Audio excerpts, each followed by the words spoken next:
कर्दम ऋषि ने, कल मैं बात कर रही थी परसों, 10,000 वर्ष तक साधना की। विदुर मैत्रिता के बाद में भगवान के अवतारों का वर्णन आया और फिर कर्दम ऋषि के द्वारा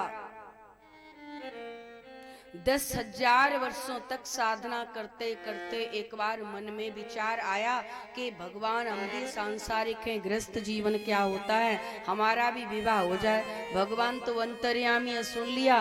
कहा, कर्दम जी मैं ऐसा सोचता हूँ कि तुम्हारा विवाह वगैरह करवा दें। संत बोले, महाराज शर्म आवे, पैसे लड़के पहले शर्माते थे। क्यों जी भैया लोग, विवाह किया तो शर्माए थे कि नहीं? अब देखो परीक्षित महाराज कह रहे हैं, पहले अगर पिताजी कहते थे लाला तेरे लिए बहू ले आऊं, तो कैसी बात करो पिताजी।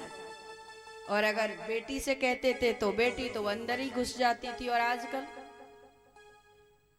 आजकल ले आए विवाह करके, अब पिताजी ये हमारी पत्नी, और वो कहे ये हमारा पति, आशीर्वाद दे दो।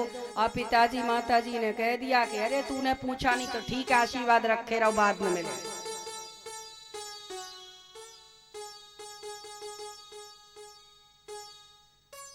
कर्दम ऋषि कहते हैं, प्रभु ये क्या आप कह रहे हो? अच्छा तो ठीक है, इच्छा नहीं है, मैंने तो तुम्हारी लड़की देख ली थी, तुम्हारी इच्छा नहीं है तो पड़ोसी वाले के साथ कर दूंगा। कर्दम ऋषि ने कहा कि ऐसा मत करो प्रभु, जब आपने लड़की देख ही ली है, मन हो ही गया है और लड़की भी पसंद आ गई है, तो फिर कर लूंगा। भगवान बोले, अच्छा मन भाव है, मुंडी हिलावे।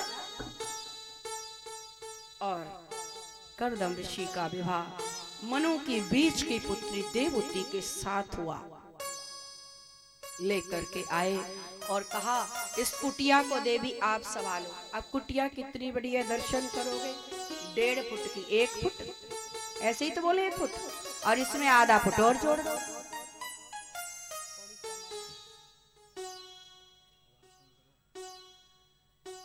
1.5 फुट की कुटिया है। अब 1.5 फुट का तो आसन हो गए महाराज। अब उस आसन पर 1.5 फुट की कुटिया में गिरगिट बैठे, मेढक बैठे, अजगर बैठे और श्रीमान जी भी बैठे और कहते हैं, अभी तक तो मैंने बड़ी सजोई सफाई की, अब तुम संभालो, तुम धर्म पत्नी बन गई। ओहो, माता कहती है, क्या तो इसमें उठाऊं, क्या रखूं, समझ नहीं आता। और इतना कह करके समाधिस्थ हो गए। कितने दिन? 1 वर्ष नहीं, 2 वर्ष नहीं, कितने दिन? 40 वर्षों के लिए। 40 वर्ष बाद आंख खुली। अब सोचो, विवाह के सिल्वर जुबली हो गई कि नहीं हो गई? रजत जयंती हो गई? किस किस की हो गई, जरा हाथ उठाना। शाबाश, जोरदार तालियां बजा दो। भैया ऐसा हमने सुना है कि रजत जयंती में तो 25 वर्ष हो गए, ऐसा ही है ना? है? और स्वर्ण के लिए, गोल्डन जुबली के लिए 50। ठीक बोल रहे हैं कि गड़बड़? पता नहीं भैया, ज्यादा ऐसा ही है बहनों। तो सोचो, आपने सिल्वर जुबली बनाई तो 25 वर्ष हुए, और वो तो 40 वर्ष हो गए। 25 वर्ष बाद भी डाई की जरूरत पड़े महाराज। क्यों जी? कलर लगाना पड़े। और अब क्या क्या आप समझदार हो, ज्यादा खैर व्याख्या नहीं इसमें करते हैं।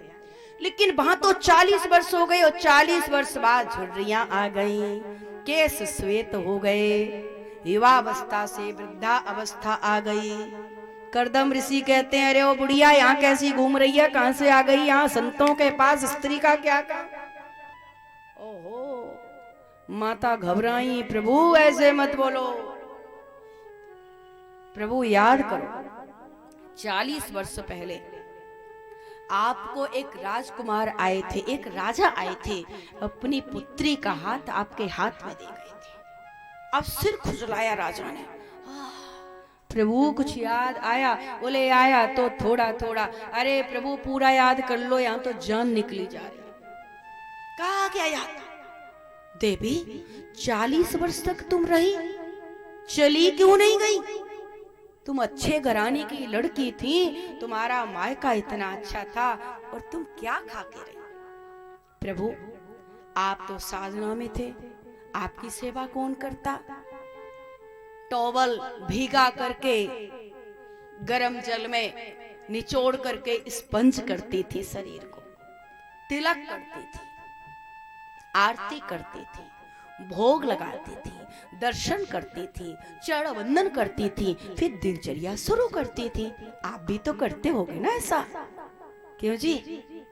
सुबह को दर्शन किसका करते हो, अपने पति के चरणों का या फिर व्हाट्सएप देवता का? हैं जी, ये तो अच्छे लोग हैं। खैर जोरदार ताली गौतम नगर वालों के लिए होना ही चाहिए। आपका दर्शन करती, भोग लगाती, गई क्यों नहीं प्रभु? मैंने तो ऐसा सुना कि आते तो देखा डोली को, और जब डोली जाती है तो पति के कंधे पर जाए तो वो शुभ मानी जाती है। क्यों जी? अपनी लड़की को ऐसी शिक्षा पहले देती थी ना। अब तो विवाह करो और दूसरे दिन फोन करके हम पूछते हैं, क्यों जी तेरे घर में क्या बना? अरे अभी तो नाश्ता ही नहीं बन पाया। अरे तू उठा टटेची और मेरे पास आ जा। थोड़ा तो बदलना पड़ेगा जी, अपनी लड़की को संस्कार देना पड़ेगा। उसके घर में क्या बना है, क्या नहीं बनेगा, ये मत पूछो। ऐसे संस्कार दो जो आपकी बेटी हर चीज का मुकाबला कर ले। आधे से ज्यादा लड़ाई मिट सकती है अगर ये फोन की बात बंद हो जाए। और फिर आएंगी दौड़ी दौड़ी भैया लोगों से कहेंगी, फिर भैया का तो खून गर्म हो गई महाराज, बस काम खराब हो जाए। तो थोड़ा सा आप तो अच्छे हो, ये अच्छी शिक्षा आप सुन रहे हो, वो पड़ोसियों को भी देना थोड़ी थोड़ी। आज की बेटी की तरह टैची उठा के छोड़ के नहीं गई। 40 वर्ष तक अकेली रही जंगल में। कल्पना करिए, सुनने में आसान लगता है, क्या खाया होगा? पत्ते, फूल, फल, जल, कभी कभी तो जल भी नहीं और डर भी लगा होगा। ये सुनने में आसान है। पति देव प्रसन्न हो गए, तेरी साधना से मैं प्रसन्न हूं, मांग ले। मांगना क्या चाहती है? अरे प्रभु आपको तो पता है, विवाह के बाद एक ही पत्नी की इच्छा हो है कि आपकी संतान की मां बनो।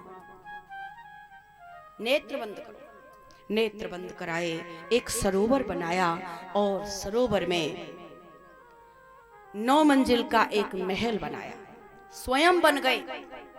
अब आज की भाषा में तो 21 वर्ष बोला जाएगा, उस समय 21 वर्ष नहीं चलता था, तब तो 13 वर्ष चलता था, और वो बन गई 9 वर्ष की। आज की भाषा में 21 वर्ष के अपना स्वयं राजकुमार बन गए और 18 वर्ष की मैया बना दी। और आज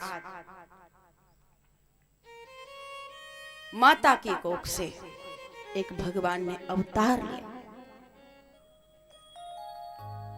पहले बेटियां आई, 9 बेटियां।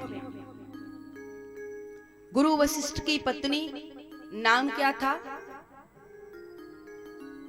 वशिष्ठ महाराज की पत्नी का नाम, हाँ जी,